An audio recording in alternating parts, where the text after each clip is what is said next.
Doutor Trabalho, esclarecendo questões trabalhistas.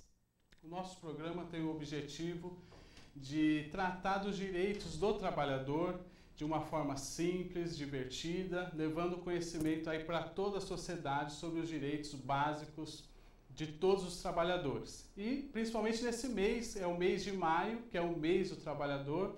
Já vamos começar o programa dando parabéns a todos os trabalhadores aí do nosso país. Nós temos como tema do nosso debate aqui de hoje a relação de emprego, o vínculo trabalhista e os principais direitos do trabalhador. Você pode participar com a gente mandando a sua questão, o seu depoimento pelo site da UpTV, que é www.uptv.com.br. Também nós estamos no Facebook, uma página TV do Doutor Trabalho. Você pode curtir a nossa página lá. Pode mandar um e-mail também, tvdoutortrabalho@gmail.com.br e também pode nos acompanhar pelo link aí do YouTube, onde vão ter os nossos vídeos, os nossos programas, os nossos debates. É uma forma também de você poder participar aí com a gente. Se você tem alguma questão, algum caso interessante, você tem uma matéria, poxa, isso aqui eu sei explicar de uma forma diferente, um direito trabalhista, uma questão, você também pode ser um dos nossos convidados, ser o nosso entrevistado aqui também. Você pode, um desses meios de comunicação, entrar em contato com o pessoal da nossa direção do programa. E hoje nós vamos estar aqui recebendo os nossos convidados, o Dr. Vitor e Dr. Sérgio. Boa noite. Boa noite, tudo bem? Boa noite, Dr. Paulo. Vamos comentar aí as questões trabalhistas, né? O Dr. Sérgio quer saber. Está dentro de um aspecto de relação de trabalho, os aspectos criminais também, o que pode acontecer na relação de trabalho, a gente vai estar esclarecendo essas dúvidas. Esses são os nossos convidados e hoje nós vamos trazer aqui para vocês uma dica, tá? Uma dica do dia, que é o nosso primeiro bloco aqui do nosso programa. Tá? Nessa dica do dia, como você pode memorizar a questão dos requisitos do vínculo de emprego? Que é sempre uma questão, como que eu gravo esse... E essa dica vai servir para você conversar com o juiz, com o promotor, com o advogado. Você gravando essa fórmula, você consegue memorizar os requisitos que estão previstos na CLT, que é a Consolidação das Leis do Trabalho. Tá? A gente coloca, qual que é a dica? Então, seria as seguintes siglas, SHOPP, que é o SHOP, tá? SHOPP, SHOP. Você memorizando esse quadrinho, você vai memorizar aí os requisitos do vínculo de emprego. Quais são eles? O primeiro, subordinação. Na relação de emprego eu tenho um patrão e eu tenho um subordinado. O outro requisito qual que é? Habitualidade. O empregado está lá geralmente de segunda a sextas-feiras, das 8 às 18 horas. Então, é um trabalho habitual. Outro requisito é a onerosidade. O empregado seletista, ele ganha o quê? Salário. O que é salário? Ele ganha pelo tempo disponível ao empregador. Às vezes o empregado, ele não produziu, ele ficou na internet, ficou no Facebook, ficou em outras atividades e não produziu, não entregou um produto. Mas pelo fato de estar à disposição da empresa, à disposição do empregador, ele ganha o quê? O salário. Ele ganha pelo tempo disponível. O outro requisito que nós temos é o quê? A pessoalidade. A pessoalidade, ou seja, ele não pode se fazer substituir. Aquele dia o empregado, o trabalhador levanta, poxa, eu não estou bem, eu vou mandar o meu irmão gêmeo no meu lugar. Ele não pode mandar. Por quê? Porque ele não pode se fazer substituir. É um contrato que a gente chama de um contrato personalíssimo. Ele tem que estar lá. Ele não pode mandar outra pessoa no lugar. E o último requisito desse SHOP, que é a nossa dica, é a pessoa física. A relação de emprego não se dá com pessoa jurídica. A pessoa jurídica não é empregada. Quem é empregado é o quê? A pessoa física. Então, por isso hoje a gente tem muito disso. Monta uma pessoa jurídica que eu te contrato e às vezes aquela pessoa jurídica presta serviço só para uma empresa de segunda a sexta, das 8 às 18, e só tem aquele contratante. Muitas vezes você o quê? Desconsidera essa pessoa jurídica e reconhece o vínculo de emprego com aquela pessoa física, né? O que hoje o pessoal chama de combate à pejotização. É um termo que você vai ouvir, quem é da área trabalhista ouve muito dizer esse termo, combate à pejotização. Então aí fica a nossa dica do dia. Os requisitos do vínculo de emprego são o SHOP: subordinação, habitualidade, onerosidade, pessoalidade, pessoa física. Com esses requisitos você vai poder aí já memorizar o artigo 3º da CLT. Bacana? Então vamos lá, agora nós vamos para a nossa notícia do dia. Nós separamos, nós trouxemos aqui a nossa psicopedagoga empresarial, que trouxe uma notícia aqui pra gente, uma notícia simples, didática, para a gente poder esclarecer esse assunto. Tá bom? Vamos passar para a nossa psicopedagoga Fernanda. Obrigado pela presença. Boa noite a todos. Eu vou ler a notícia que eu trouxe, né, que aborda um pouquinho sobre o tema que vocês estão discutindo nessa noite. TST reconhece vínculo empregatício de doméstica. Uma trabalhadora doméstica que prestou serviço a uma família por cerca de 12 anos, 3 vezes por semana, recebendo salário mensal de R$ 500, teve o seu vínculo de emprego reconhecido de forma unânime pelo Tribunal Superior do Trabalho. O tribunal entendeu que, no caso, o vínculo de emprego deveria ser reconhecido para os ministros. Não se trata de uma diarista que trabalha e recebe pagamento no mesmo dia, situação em que se verifica o caráter da não continuidade na prestação de serviços. O relator, ministro João Batista Brito Pereira, lembrou que o empregado doméstico é a pessoa a quem física que presta com pessoalidade, onerosidade e subordinação serviços de natureza contínua na residência de uma pessoa ou família. Presentes estes elementos, configura-se a relação de trabalho doméstico.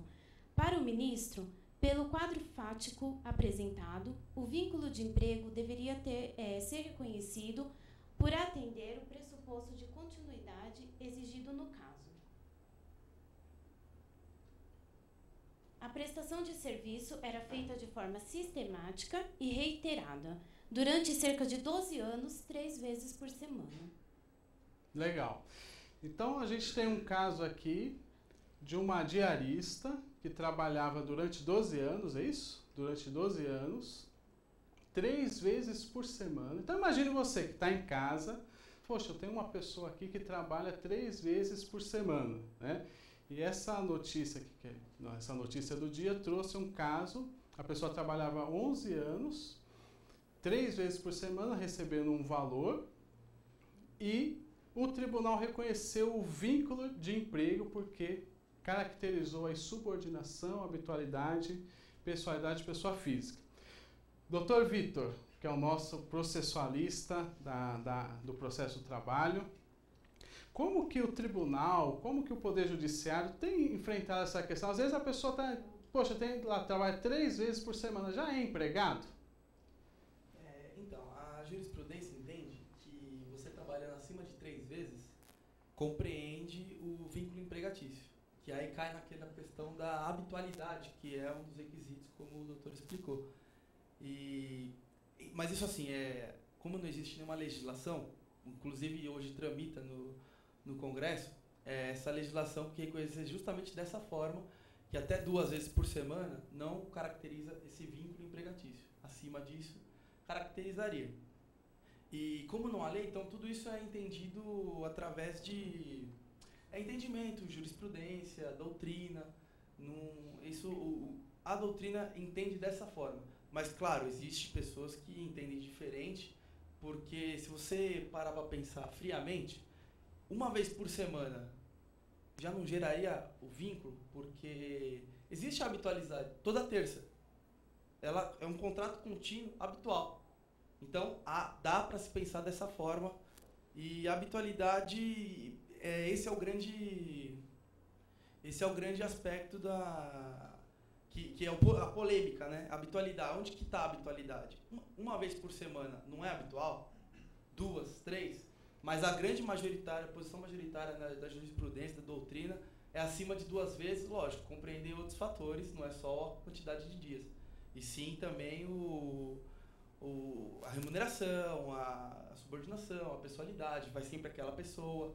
Se fosse para quebrar o vínculo, teria que ir qualquer pessoa. Aí você não exige a pessoalidade, quebra um requisito. E, doutor Vitor, então vamos imaginar, dentro desse estudo que nós estamos fazendo aqui, uma pessoa então que é diarista, que às vezes a pessoa é autônoma, ela trabalha por conta própria, né? Então, eu quero contratar uma diarista. Eu quero fazer uma prestação de serviços. Eu quero que ela... Qual que é o serviço? O serviço de limpeza. Então ela vem, olha, eu quero que você me faça o serviço de limpeza uma vez por semana, tá? Eu quero que você... Aqui está o que você precisa limpar. E você sabe a forma que tem que limpar, né? Você sabe a forma que tem que limpar. Às vezes a pessoa até leva os produtos dela, ela leva o produto, porque eu só sei trabalhar com esse produto aqui, né? Então ela tem ali os meios de produção, as ferramentas de trabalho dela. Poxa, ela é uma pessoa autônoma. E como que a gente reconhece? A gente não começa a quebrar o vínculo? Como você enxerga essa situação? Separar o prestador de serviços daquele empregado, né? Porque não posso falar que todo mundo é empregado porque está lá uma vez por semana. Perfeito.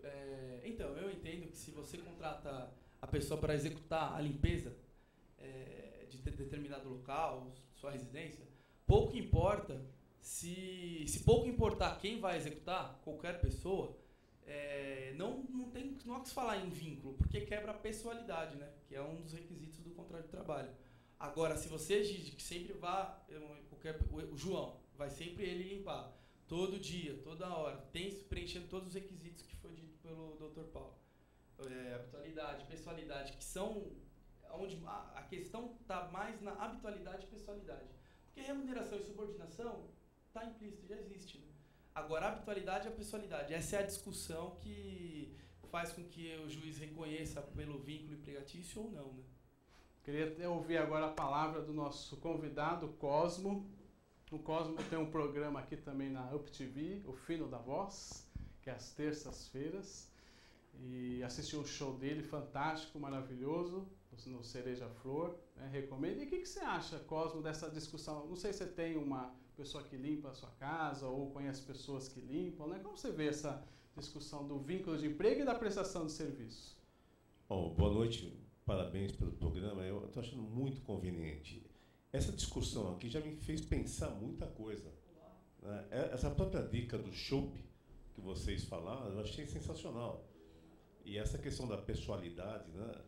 Eu já fiquei pensando aqui nas pessoas que trabalham na minha casa, como eu estou em relação a isso, né? Se eu estou de forma em acordo com o que está se falando. Eu estou achando altamente conveniente, muito importante discutir, porque é o tipo da coisa que a gente não atenta, né, para isso. A gente vê assim, a pessoa trabalhou na casa de fulana, depois entrou na justiça, mas a gente não sabe exatamente do que se trata, né? E esse esclarecimento é bastante interessante. Eu estou achando que essa ideia de discutir e de uma forma que pessoas como eu, leigos, possam entender, presta um serviço muito bom. Estou achando muito positivo. Parabéns. Bacana. Obrigado, Cosmo. E uma questão que eu queria fazer aqui para o Dr. Sérgio, que ele é especialista na área criminal. Às vezes a pessoa está trabalhando lá, Dr. Sérgio, e ela não está com a carteira registrada, como a gente fala, né? Ela fala, poxa, eu não estou com a carteira registrada. Isso caracterizaria um crime? Isso é crime, a pessoa não registrar a carteira de trabalho do funcionário? Então, o Código Penal ele já criminaliza até mesmo qualquer fraude contra o trabalhador. Você simplesmente fraudar o trabalhador, os direitos trabalhistas, pode ser considerado crime. Porém, tem todo um processo penal que vai ter que ser instaurado, que o juiz do trabalho, se achar conveniente, achar que tem elementos, oficia o Ministério Público vai oferecer denúncia se for o caso, e aí pode haver um crime. Sim, pode haver um crime. Como no caso, até aproveitando da doméstica, ela se enquadra como qualquer outra trabalhadora, se for conhecido o vínculo, como o doutor Vitor disse, de ter os elementos, de ter a pessoalidade e tudo. Então, ela também poderia, não tem, vamos supor, uma doméstica que é uma empregada e não uma prestadora de serviços. Até mesmo fazendo até um adendo, você contrata às vezes uma empresa, já quebra pela pessoa física, né? Pois já não é uma pessoa física se você contrata uma empresa, ele vai mandar qualquer uma das pessoas. Então, o que acontece? Tendo essa pessoalidade física, tendo essa habitualidade, todos os elementos do contrato de trabalho, de uma relação de trabalho, de emprego, não tendo registro, pode se configurar um crime. Então, o empregador, ele tem que tomar cuidado que, além de sofrer uma demanda trabalhista, ele pode ser processado criminalmente, até com pena de detenção. Então, tem que se tomar bastante cuidado nesse aspecto a fraudar o direito trabalhista. E a gente analisando também, assim, agora do outro lado, né?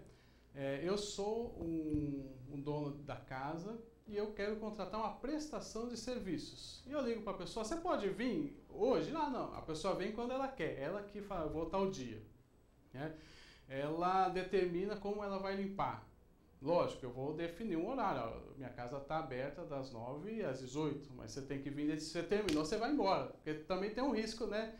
A pessoa começa a trabalhar, terminou a limpeza, vai fazer comida. Aí começa a descaracterizar, porque eu já tá trabalhando aqui limpeza, daí vai fazer comida, daí começa a cuidar da criança. Veja, já começa a desvirtuar o contrato de prestação de serviços. Mas vamos imaginar uma pessoa que vai lá, presta o serviço, executa, vai embora, tem os meios de produção e depois ela entra com uma ação, doutor Vitor, ele entra com uma ação trabalhista falando que ele era empregado.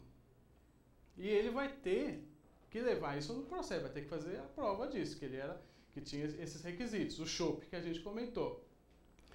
Ele vai levar testemunha, como que geralmente isso acontece lá no processo? Ele leva a testemunha, como é que é? Nesses casos onde o contrato de fato é uma prestadora de serviço, não gera vínculo, a prova é uma prova que vai ser dada por testemunha, né? É um meio de prova que é possível no direito em geral, né? Porque, claro, é complicado a prova porque no direito do trabalho você tem que preencher todos esses requisitos. Não adianta preencher 3, preencher 4, tem que preencher os 5 requisitos, que é a sigla chope, que você já explanou. Então, se você preenche 3, 4, se faltar um, não se dá para reconhecer o vínculo empregatício. E a testemunha, ela é possível ser provada, mas é uma prova de difícil configuração. É muito difícil porque, para quebrar o contrato de trabalho e essa mascarada que o pessoal faz, né, contrata empresas terceirizadas, só que na verdade está contratando como se fosse o empregado. Você precisa preencher todos os requisitos, são cumulativamente. E doutor, complementando aqui o doutor Sérgio, a pessoa que vai entrar com uma ação trabalhista, ela é a prestadora de serviço e vai entrar com uma ação trabalhista ou reclamação trabalhista, né? Ela vai levar uma testemunha. E geralmente essa testemunha, eu entendo que não vai dizer a verdade. Né? Como que fica essa questão penal? Como que fica nesse processo? Então, até esse adendo que eu ia fazer. Quando se trata de uma prestação de serviço que vai por prova testemunhal, o empregador vai levar suas testemunhas, se ele estiver falando a verdade, para demonstrar que é uma prestação de serviço.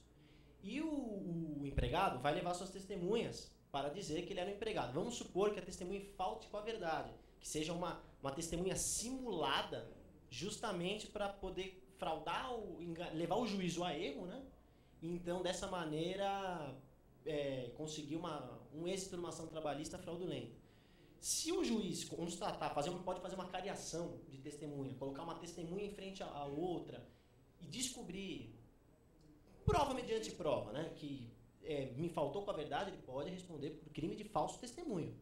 Pois não, a partir do momento que você entra no judiciário, o juiz vai te alertar sobre que você deve falar com a verdade, você não pode faltar em nenhum momento com a verdade, sob pena de ser processado criminalmente por falso testemunho.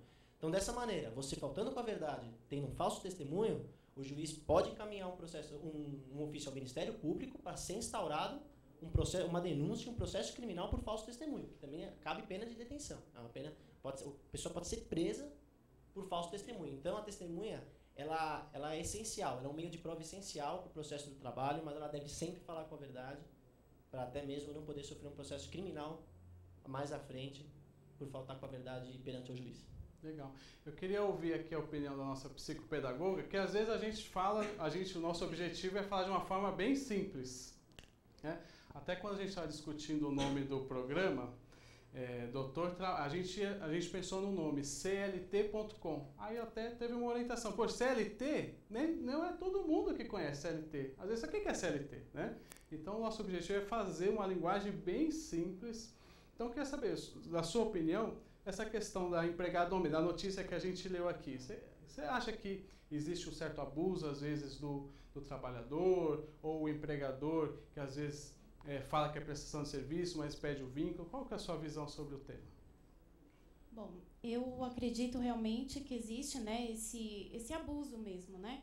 A pessoa, ela trabalha, você contrata, e também tem aquela questão, né, de você não saber, por ser um pouco leigo também a respeito do assunto, de não saber se você está realmente contratando a diarista, né? Ela está indo lá para trabalhar por dia e ela tem que ser uma empregada mesmo, ela tem que ser ali registrada ou não. Então, é uma questão que para nós também, eu me coloco aí enquanto uma dona de casa que contrata uma empregada. Então, nesse caso, também é difícil para nós, né, saber se a gente está agindo certo ou não.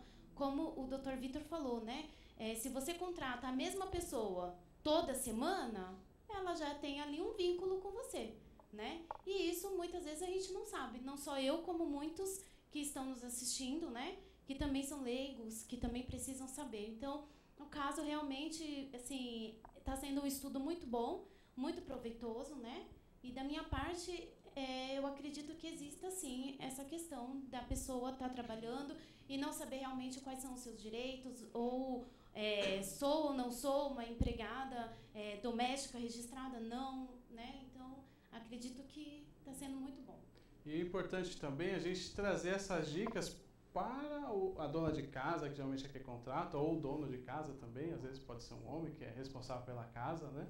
E que faz a contratação. Se ele quer contratar uma empregada doméstica, ele faz um tipo de contrato. Se ele quer contratar uma prestação de serviços, e é importante, porque não é o fato, às vezes, de ter um requisito, ela tem subordinação, ou tem a pessoalidade, mas às vezes não tem os outros requisitos. Então, você começa a descaracterizar a relação de emprego. E para isso, nós vamos entrar aqui num estudo de caso, que é o nosso próximo bloco. No estudo de caso, a gente trouxe aqui um empresário que trabalha no segmento aí de recuperação e a reabilitação de crédito, o empresário Ângelo Fernando. Queria agradecer a sua presença. Obrigado, Ângelo. E queria que você desse aí o seu depoimento, como que foi o seu caso, queria que você contasse aqui pra gente, pro nosso telespectador. Em primeiro lugar, boa noite a todos. Eu tive um caso parecido, não era com uma diarista, mas era com um motoboy, né? Ele não era de empresa, ele era uma pessoa física, e ele deixou o cartão para nós e falou... Então, você tem uma empresa, né? Você tem uma empresa que atua em reabilitação de crédito. Isso. E você você precisa do serviço de entrega, é isso? Né? Porque a gente efetua contratos, né? Tanto o cliente pode ir até a empresa, fechar o contrato na empresa, como por comodidade nós podemos mandar até a residência dele ou até o trabalho dele. Certo. E para isso nós precisamos de motoboys, né? Só que nunca é o mesmo. A gente liga para ele está trabalhando em outro local, liga para outro, esse tem disponibilidade para as 2 horas, mas a gente tem contrato para 5, então teria que ser um terceiro. Então sempre é alternado. E aconteceu de um desses motoboys, depois trabalhou com frequência, mas com frequência esporádica, né? Então ele vinha hoje, um período, fazia o serviço, entregava e acabou. E depois vinha semana que vem, e por um período depois ele entrou com uma ação trabalhista. E você chegava a ligar para ele, você falava assim, você pode vir hoje? Daí ele falava, não posso ir.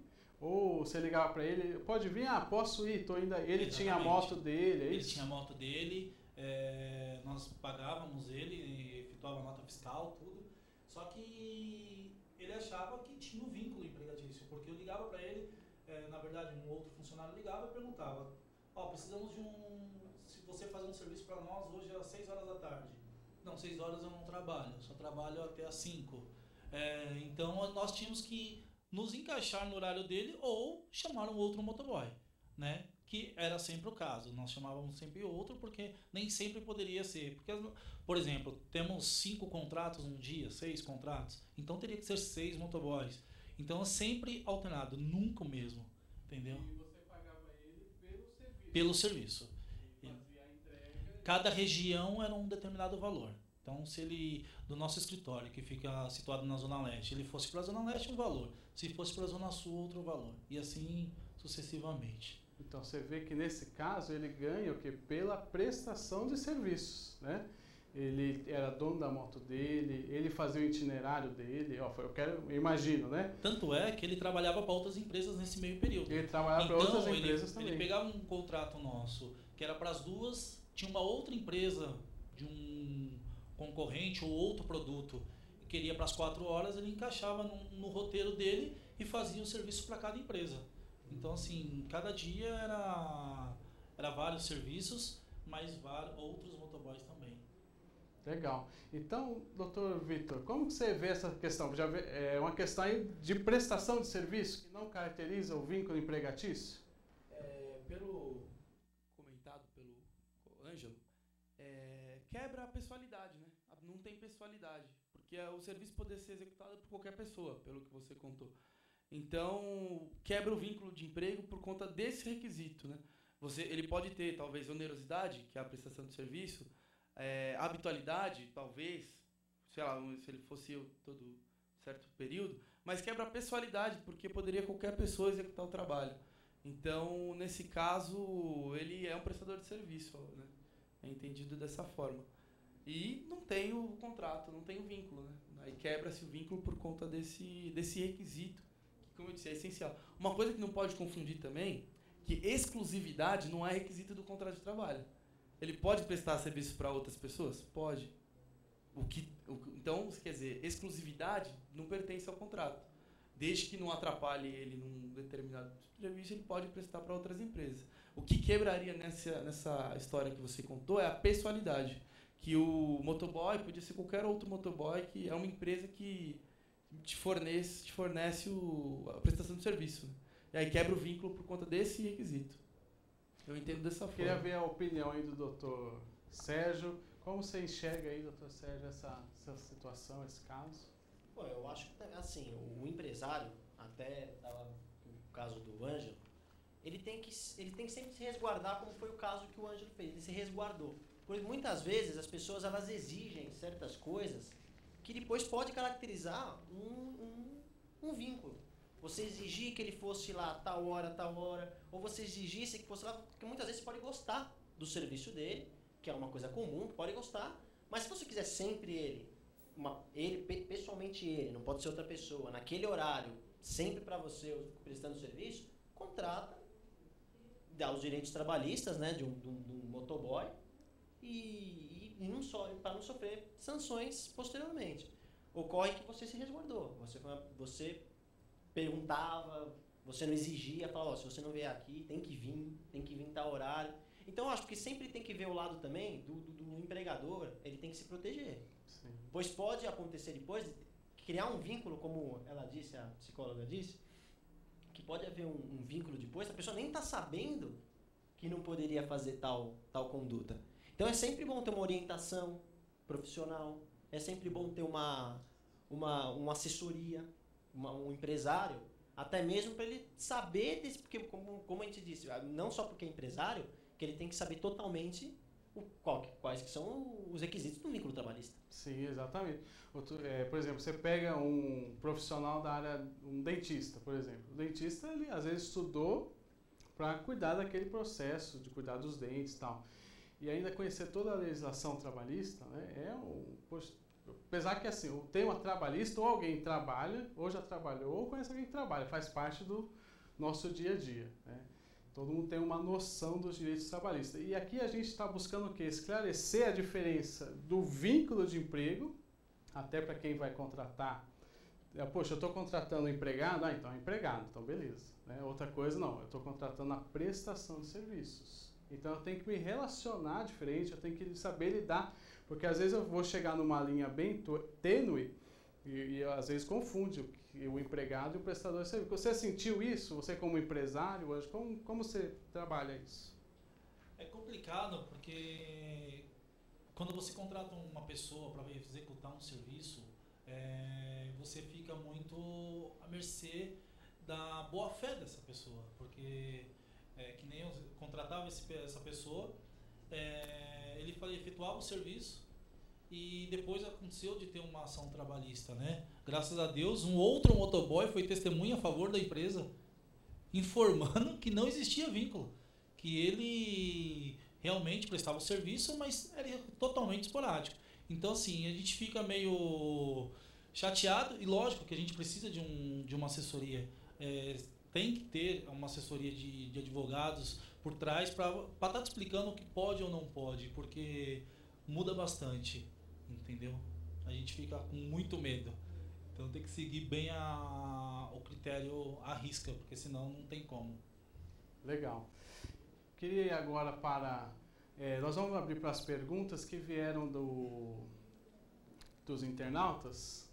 Vou pedir agora um momento conexão, onde a gente recebe as perguntas. Você pode mandar pelo Facebook, você pode mandar pelo e-mail, né, tvdoutortrabalho@gmail.com, pelo Facebook TV Doutor Trabalho, ou pelo próprio site da UpTV também você pode ter um canal lá de comunicação. Tá? Vamos ver as perguntas que chegaram aqui pra gente. Nós temos aqui a pergunta de Manuel de Santo André. O que caracteriza uma relação de emprego? Legal. Acho que o Dr. Vitor aqui podia comentar um pouquinho. Voltando aí àquele mesmo assunto, né? Relação de emprego ou trabalho, que a relação de trabalho é outra coisa, mas relação de emprego tem que estar preenchido os requisitos, né? Os 5 requisitos que formam a sigla SHOP para gravar, né?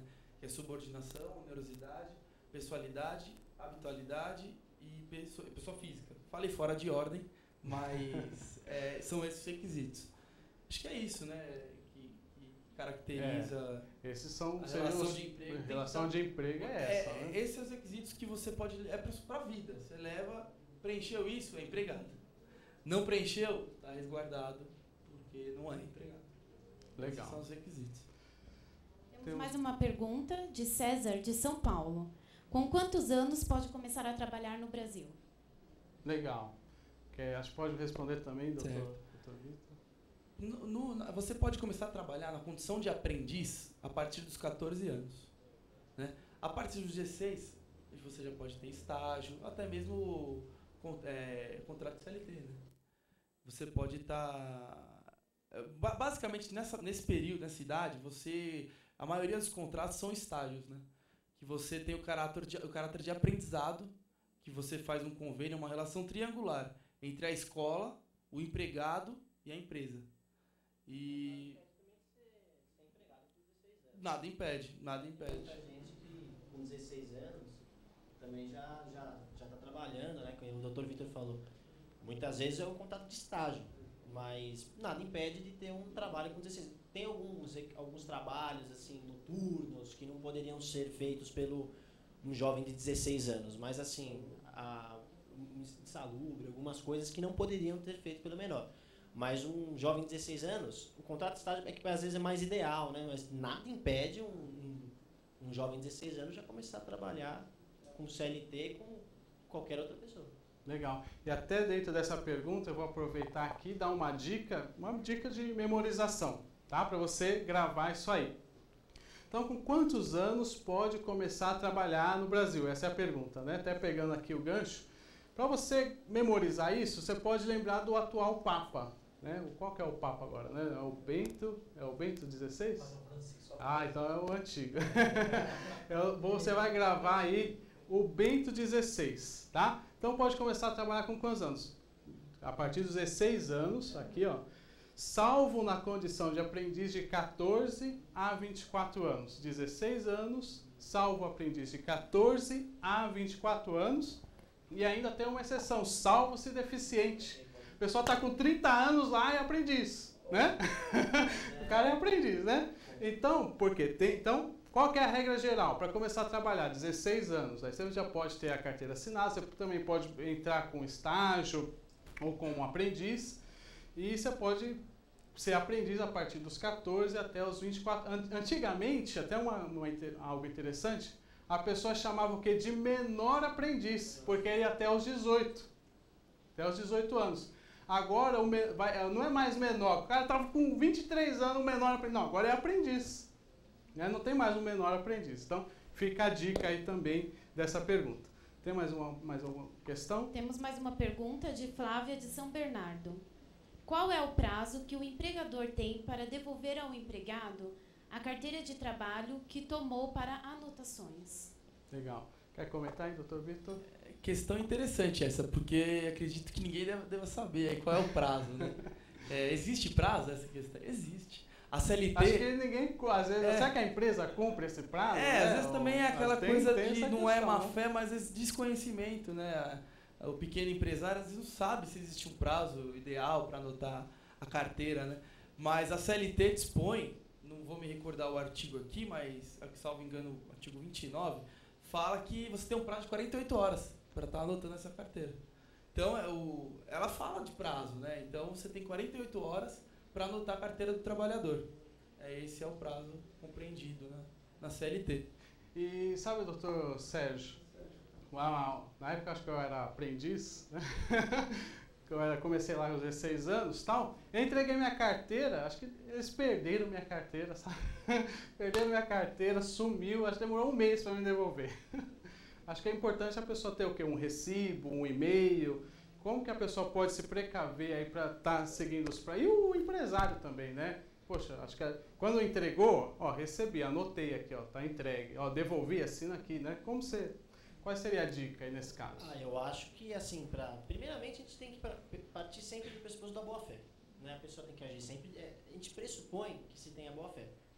Mas, que às vezes as pessoas ficam sem graça de pedir para um recibo, um comprovante, um e-mail, mas eu acho extremamente importante, pois pode ser usado de prova.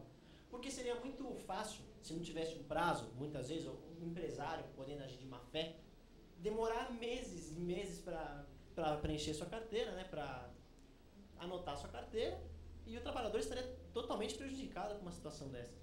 Então, eu acho que a 48 horas é um prazo bem razoável, né, como o doutor Vitor disse, existe esse prazo.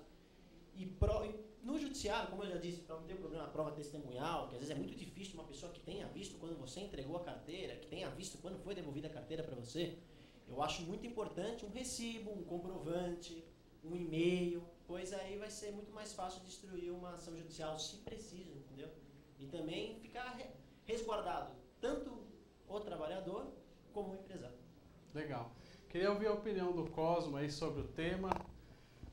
Vínculo empregatício e os principais direitos do trabalhador. Estamos discutindo aí se tem vínculo de emprego, se é um prestador de serviço. Vimos aqui as dicas do Chopp, a questão da subordinação, o caso do motoboy, essas perguntas que chegaram. Como você enxerga isso aí, Cosmo?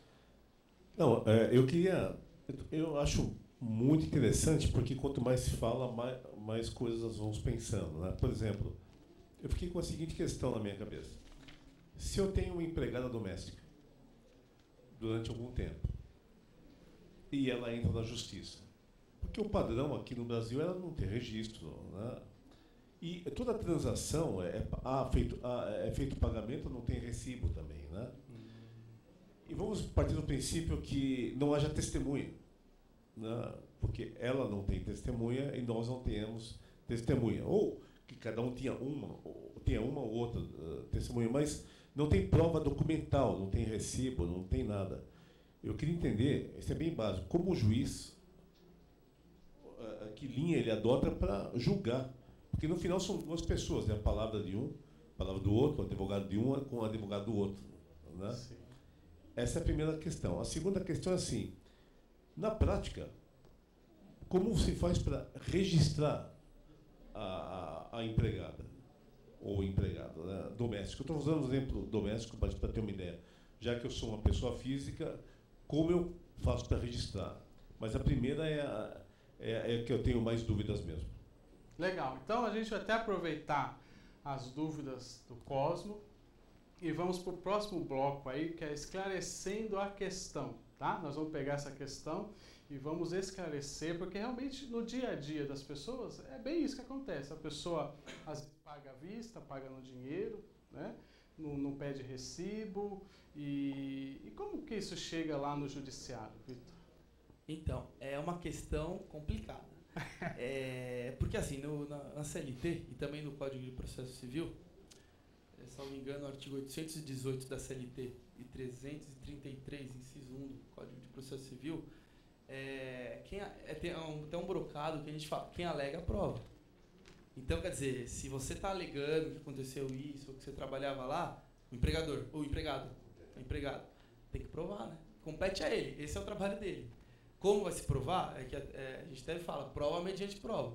Testemunha, recibos, de repente depositava na conta.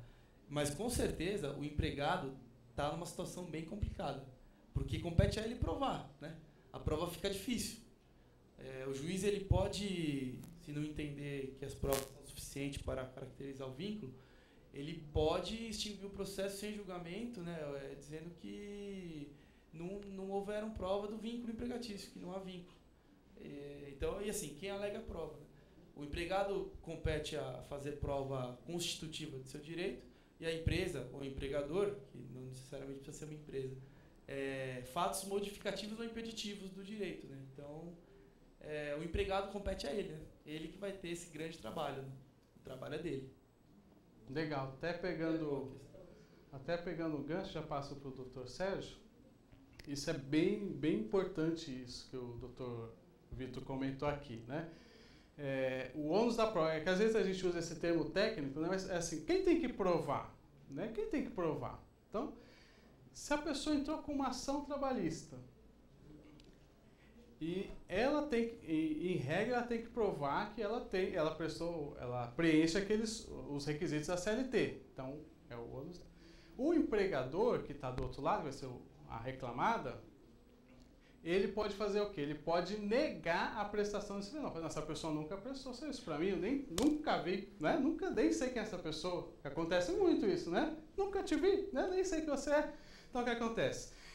No caso, na negativa, o trabalhador que entrou com a ação, ele que tem que provar que prestou o serviço.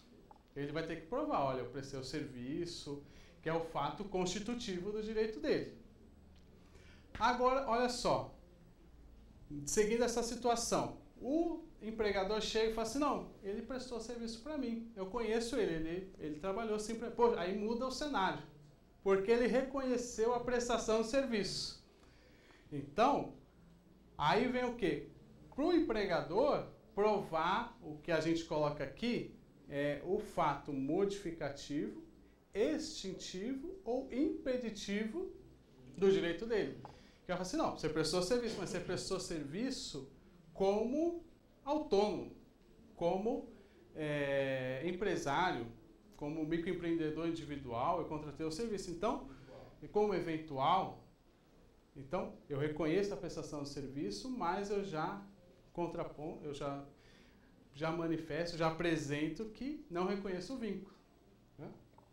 É o ônus inverte. Ângelo, como você vê essa questão aí? Você acha difícil, é complicado? É um pouco complicado.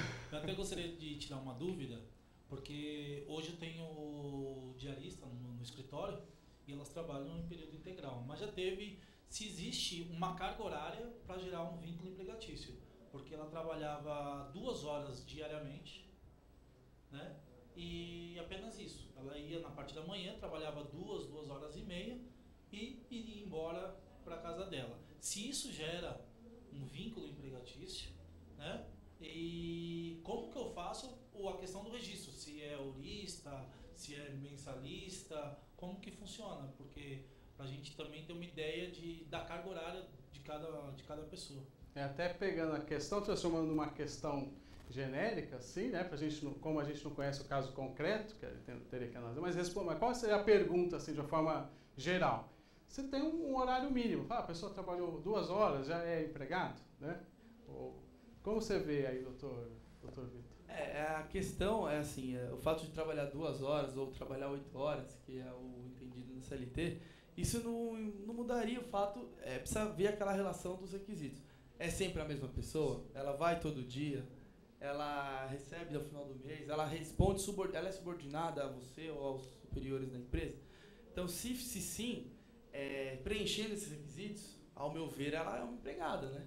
Ela responde como uma empregada, dessa forma ela caracteriza, preenche o vínculo, né? Preenche os requisitos. E a questão de trabalhar 1, trabalhar 2, trabalhar 3, numa hora pouco importa, né? O importante é aquela coisa, pessoalidade é sempre ela, então é um indício de vínculo. Habitualidade, ela está sempre, uma vez por semana ou todo dia, é outro indício de vínculo. Onerosidade tem, porque recebe. E subordinação, porque recebe ordens, né? Subordinação é isso. E a pessoa física, né? Então, há indícios de empregado pelo Queria ver a opinião aí do doutor Sérgio. Como você enxerga aí, doutor Sérgio? Eu tenho o mesmo acompanhamento, eu acho a mesma coisa do doutor Vitor. Até voltando um pouco, mesma coisa, a gente vai cair de novo naquele negócio da prova. Pois você vai alegar que ela é uma diarista, vamos supor, e ela iria alegar que é uma empregada. O que é, até fazer um comentário, muitas vezes as pessoas, falando de ônus da prova, as pessoas confundem um pouco, porque o direito, ele tá interligado em tudo. Então, o que acontece? Muitas vezes as pessoas confundem pelo direito do consumidor. Mas eu entrei no juizado e a empresa teve que provar que eu não tive um dano, porque o juiz inverteu o ônus da prova que é previsto no CDC. E isso não é regra no trabalho, entendeu? E às vezes a pessoa confunde com penal. Mas eu posso entrar mudo e sair calado e ele não precisa falar que ele não fez. Não, porque o Ministério Público que vai ter que ter provas concretas que ele cometeu o crime. Porque o réu, se ele não quiser falar, é um direito dele. Ele não tem que provar que ele não fez. Quem tem que provar que ele fez é o Ministério Público. Então, às vezes as pessoas confundem um pouco isso. Então, nesse caso, ao meu ver, poderia ser como empregada, pois independente de ser 2 horas, a gente pode ver o advogado mesmo, que é um contrato diferenciado, especial, se ele não for exclusivo, é 4 horas. Então, o advogado é 4 horas que ele trabalha. Então, poderia ser 2. Um advogado trabalhar 2. Professores, às vezes trabalham 1 hora, que é a hora-aula. Entendeu? Então, pode cair nesse aspecto de empregado, ao meu ver também. Legal. Queria ir para o próximo bloco aqui. É o bloco da Dona Dúvida. É uma pessoa que vai representar aí as questões também que chegaram ou pelo Facebook, ou pelo e-mail, ou pelo site. Ela vai trazer uma questão aí pra gente, para ir já ir finalizando o nosso programa. A Dona Dúvida está chegando aí. Vamos ver qual que é a questão que ela trouxe aí pra gente. Tá? Então seja bem-vinda aí, Dona Dúvida. Olá, tudo bem? Tudo bem a todos vocês? Ali o Cosmo. Cosmo é... Tudo bom, Dona Dúvida? Tudo bem, Paulo?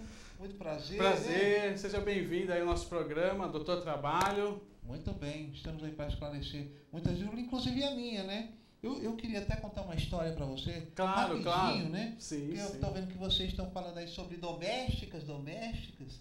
Então, eu queria dizer que eu tenho 2 amigas, uma é americana e a outra é francesa. Americana né? e a francesa. Isso. E aí nós combinamos. Nós falamos assim, olha, vamos combinar de não fazer nada em casa, né, durante um mês. E aí depois a gente se reúne e aí para ver o que vai dar. E o que aconteceu? O que aconteceu? A francesa, né, ficou lá um mês, aí passou um mês e ela falou assim, olha, a primeira semana não aconteceu nada. Já a segunda semana, o marido foi e lavou a roupa. Opa, né? Então, já melhorou. Já melhorou. A americana, ela falou assim, a primeira semana comigo também não aconteceu nada.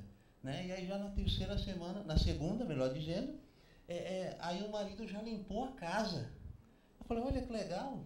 Aí ela falou, e você? Eu falei, olha, na primeira semana aconteceu, na segunda semana aconteceu comigo também, e na terceira aconteceu. Aconteceu. Sabe o que O que aconteceu? Olho roxo que eu fiquei na cara. Que meu marido aqui. Ficou com o olho roxo. É. Aqui depois o doutor Sérgio vai te dar uma orientação. Lei Maria da Penha, Lei Maria da Penha. Lei Maria da Penha, né? Então, agora eu tenho uma dúvida. Dona Du, você está me falando um caso, eu até lembrei, teve um advogado trabalhista, que ele morreu, chegou lá no céu e encontrou Dom Pedro lá, São Pedro, né?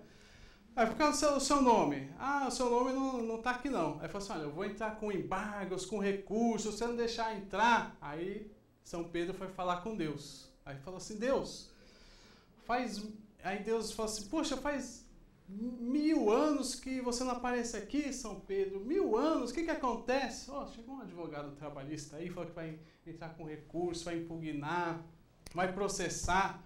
Falou assim, olha, deixa ele entrar. Né? E vamos ver, depois, olha, faz 1000 anos que você não aparecer aqui, vem mais vezes, viu, pra gente conversar. Aí o São Pedro foi lá, deixou ele entrar, passou uma semana, São Pedro voltou para falar com Deus.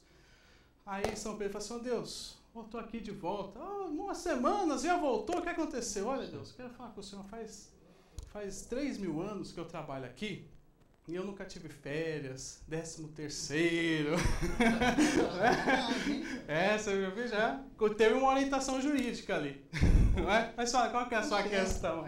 Muito boa a história. Não, ninguém sabe, eu moro em Diadema, lá no Campanário, um lugar muito bonito lá, assim, para se morrer. Mas é um lugar muito bacana. Eu moro lá numa Coab lá, certo. E tem um vizinho meu. Vizinho. Que ele é garoto de programa, sabe? Entendi. E aí a gente conversando lá pelos corredores, ele levantou aquela questão. Ele falou assim, peraí, se eu for lesado pelo meu chefe, né, pelo cafetão, como é que eu vou fazer para colocar ele no pau? Certo, aí o doutor Sérgio vai responder. Doutor Sérgio, então o garoto de programa quer botar no pau aí o cafetão, como é que faz? Bom, tem programa de advogado criminalista. Falando do ponto criminal, assim, a jurisprudência trabalhista é meio que pacífica, que não cabe, pois é ilícito, né? Porém, ao ponto de vista criminal, prostituição não é crime. Crime é exploração, facilitação à prostituição, que é o rufianismo. Então, no caso, poderia até se entrar com ação trabalhista contra o cafetão, provavelmente não vai ter êxito, viu? Porque a prostituta, eles não vão dar como trabalho ilícito e vai ser extinto e não vai conseguir a pretensão, mesmo que ela tenha direito. Porém, se for olhar uns olhos que não é ilícito a atividade de prostituição, porém é ilícito a casa de prostituição, nós vamos supor que olhar esses olhos, se tiver os requisitos, ela poderia entrar. Existem até, eu já vi julgados bem minoritários de quem dê pelo vínculo, mas assim, jurisprudência total. Só para terminar, vamos ver a opinião aqui do Dr. Vitor. A pessoa do jogo do bicho, a recepcionista do cassino, apesar o médico que faz aborto numa clínica, uma atividade ilegal, né? Uma atividade legal, uma atividade como entra com a ação, então, não entra. Apesar de preencher os requisitos, né, que a gente falou todo o começo do programa, a sigla SHOP, né? Por mais que preencha, se vier a preencher, não pode se reconhecer, hoje em dia, é entendido dessa forma, porque a atividade é ilícita. E é a mesma coisa você querer pedir vínculo do cara que entrega a droga para o traficante. Você está reconhecendo, por mais que está prejudicando, se você entender que ele é trabalhador, o tráfico é ilícito. Você não pode privilegiar essa situação. Mas preenche todos os requisitos. Então é um fato que é entendimento. Existe gente que entenda que minoritário, que o trabalhador ele não pode ser prejudicado, mas a grande maioria hoje entende que você não pode reconhecer o vínculo no caso da prostituição, porque é um trabalho ilícito, é entendido dessa forma, da mesma forma jogo do bicho e todas as outras atividades. Legal, brigadão, doutor Vitor, brigadão, dona Dúvida. Eu que agradeço, espero outros programas também aparecer aqui com outras questões. Eu vou avisar para os meninos lá que é ilícito, né? Isso. Acho que eles não sabiam. Tá bom, brigadão, viu? Obrigado. Pessoal, queria agradecer a sua participação. Você pode continuar acessando o nosso site. Queria agradecer a todos os convidados, nosso tempo está estourado. E esperamos vocês aí na próxima semana. Forte abraço e até a próxima, Doutor Trabalho, esclarecendo questões trabalhistas.